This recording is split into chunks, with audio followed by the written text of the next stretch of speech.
के में तमाम घरों को एक स्त्री जब जन्म लेती है तो उसके हाथों में घर की खुशियां होती हैं। उसकी हंसी में सबका सुकून छुपा होता है। लेकिन क्या आपने कभी सोचा है कि वही हंसी कब और कैसे एक चीख में बदल जाती है? वही प्यार कब नफरत में बदल जाता है? और वह शांत और सहनशील स्त्री कब और क्यों बिगड़ जाती है? आज हम बात करेंगे उन 7 कारणों की जिनकी वजह से एक स्त्री बिगड़ जाती है। और ये कारण होते हैं पुरुष।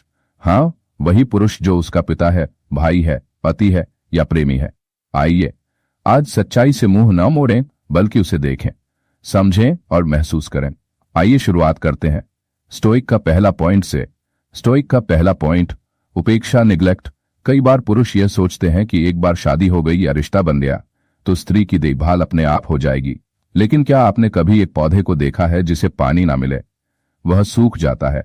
ठीक वैसे ही जब एक स्त्री को समय, ध्यान और स्नेह नहीं मिलता तो वह भीतर ही भीतर सूखने लगती है। एक कहानी याद आती है। सीमा नाम की एक लड़की जो हर वक्त अपने पति की राह देखती थी। वह अपने सारे काम निपटा कर दरवाजे की ओर देखती रहती थी कि कब उसका पति आएगा, 2 पल उससे बात करेगा। लेकिन वो पति मोबाइल में व्यस्त, ऑफिस की थकान में डूबा, उससे नजरें भी नहीं मिलाता। धीरे धीरे सीमा की मुस्कान खत्म हो गई और एक दिन वो मुस्कान एक चुप्पी में बदल गई जो उसके पूरे व्यक्तित्व को निगल गई। पुरुषों की यही उपेक्षा एक स्त्री को भीतर से तोड़ती है और यही उसका पहला कदम होता है बिगड़ने की ओर। स्टोइक का दूसरा पॉइंट, अपमान, डिसरिस्पेक्ट। स्त्री को अपमानित करना यह सबसे घातक हथियार है। एक स्त्री जो पूरे परिवार की जिम्मेदारी उठाती है, हर दिन नए संघर्ष करती है, जब उसे उसके काम या भावनाओं के लिए सम्मान नहीं मिलता तो वह खुद को कमजोर और बेकार समझने लगती है। आखिर कब तक कोई सहता है? शब्दों के तीर जब बार बार उसके आत्मसम्मान को घायल करते हैं तो वह एक समय बाद पलटकर वार करना सीख जाती है। यह पलटवार उसका बिगड़ना नहीं, उसका आत्म संरक्षण होता है। स्टोइक का तीसरा पॉइंट, विश्वासघात, बिट्रेयल। स्त्री का दिल शीशे की तरह होता है। एक बार टूट जाए तो जोड़ना मुश्किल हो जाता है। जब वह अपने पुरुष पर आंख बंद करके विश्वास करती है और वही व्यक्ति उसे धोखा दे देता है तो उसका टूटना केवल एक बार नहीं होता। हर दिन, हर पल वह उस धोखे को महसूस करती है। वो सोचती है, क्या मेरी कोई कीमत नहीं थी? क्या मेरा प्यार झूठा था? इस सवाल का जवाब उसे कोई नहीं देता और जब वह जवाब खुद ढूंढने निकलती है तब वह समाज के लिए बिगड़ चुकी कहलाने लगती है। स्टोइक का चौथा पॉइंट, स्वतंत्रता पर रोक, कंट्रोल एंड पॉसेसिवनेस। हर इंसान को आजादी चाहिए, सोचने की, बोलने की, कहने की, जीने की।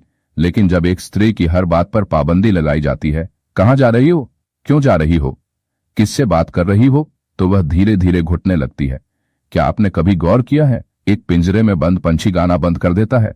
ऐसा ही हाल होता है उस स्त्री का जिसे सिर्फ एक नाम दिया जाता है, बीवी या बहू, लेकिन इंसान समझा ही नहीं जाता।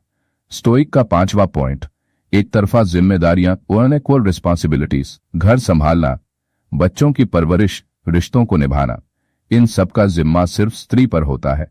और अगर कभी वह थक जाए तो कोई यह नहीं पूछता कि क्या तुम ठीक हो।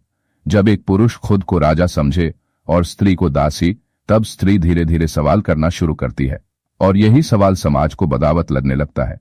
लेकिन क्या यह सचमुच बगावत है या फिर खुद के अस्तित्व की तलाश? स्टोइक का छठवां पॉइंट, भावनात्मक शोषण, इमोशनल मैनिपुलेशन। कई बार पुरुष स्त्रियों की भावनाओं का इस्तेमाल करते हैं। अगर तुम मुझसे प्यार करती हो तो ये करो, अगर तुम मेरी हो तो वो मत करो। ये बातें प्रेम नहीं होती, ये होती हैं भावनात्मक कैद। एक स्त्री जो अपने दिल से जुड़ी होती है वह इस कैद को जल्दी समझ नहीं पाती, लेकिन जब समझ आती है तब वह बंधन तोड़ती है और यही तोड़ना समाज के लिए बिगड़ना होता है। स्टोइक का सातवां पॉइंट, शारीरिक और मानसिक हिंसा, अब्यूज। यह सबसे कड़वी और खौफनाक सच्चाई है। जब एक स्त्री के शरीर और मन को बार बार आहत किया जाता है, उसे मारा जाता है, धमकाया जाता है, डराया जाता है, तो वह या तो टूट जाती है या फिर बिगड़ जाती है। बिगड़ना यहां पर बुरा बनना नहीं, बल्कि खुद को बचाना होता है, अपनी आत्मा की रक्षा करना होता है। इन 7 कारणों से एक स्त्री बिगड़ती नहीं है, उसे बिगाड़ा जाता है। समाज उसे दोषी ठहराता है, लेकिन कभी उन पुरुषों से सवाल नहीं करता जो उसे उस मोड़ तक लाते हैं। क्या आपने कभी सोचा है, जब आपकी बहन चुपचाप हो जाती है, आपकी पत्नी अचानक गुस्सैल हो जाती है या आपकी बेटी चिड़चिड़ी रहने लगती है, तो वजह क्या होती है? हो सकता है वो अब भी बिगड़ने से पहले का दर्द महसूस कर रही हो। क्या आप उसकी सुनते हैं? क्या आप उसे समझते हैं? अगर आपको लगता है कि स्त्रियां बिगड़ रही हैं, तो जरा ठहरिए और खुद से पूछिए, क्यों? कौन जिम्मेदार है? आज जरूरत है कि हम स्त्रियों की बिगड़ने की नहीं, उनके टूटने की वजह समझें, ताकि हम उनके टूटने से पहले ही उन्हें थाम सकें। हर बिगड़ी हुई स्त्री के पीछे एक कहानी है, और हर कहानी में एक पुरुष है, जो या तो उसका रक्षक बन सकता था या उसका कारण। आपको तय करना है, आप कौन बनना चाहते हैं। अगर यह कहानी आपके दिल को छू गई हो तो इसे जरूर शेयर करें, ताकि कोई और स्त्री बिगड़ने से पहले बचाई जा सके।